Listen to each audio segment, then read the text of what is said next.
we've both already gotten the first shot. Wera Ayo and Joanne Boyard are second-year CUNY medical students in Harlem, making it their mission to spread the word about why people of color need to be vaccinated to fight the coronavirus.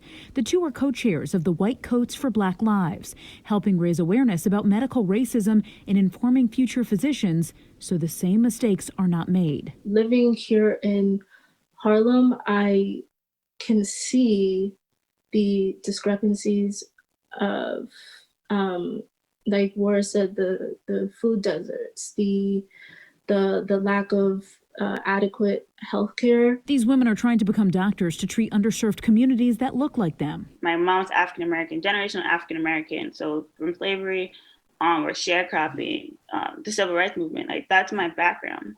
And so when I look at like someone like my grandma, my late grandma, and think of, how she might have, approached medicine, right? The fear of going to a doctor that doesn't look like her and how she might be treated. That's scary. Their vaccination campaign will hit the streets and subway platforms, listen to the community's healthcare concerns, and arm people with accurate information they can understand. Black people generally, we've been affected by COVID at rates that are like 2 to 3 times that of our white counterparts as white Americans. In New York City, the inequity is blatant.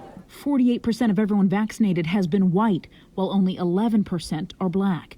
And if we break it down further, looking at 18 to 64-year-olds, almost 4 times the amount of white people have been vaccinated at least once compared to black people. But let's look at 65 and older. 5 times as many white people have received at least one shot compared to black people. We are unsure if there's like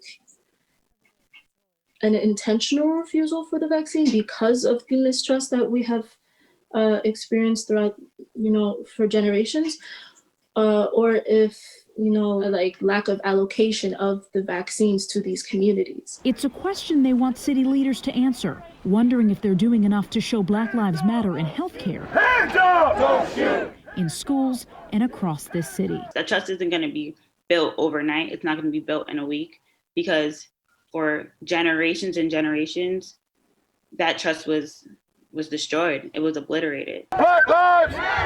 Kalorama, Pix 11 News.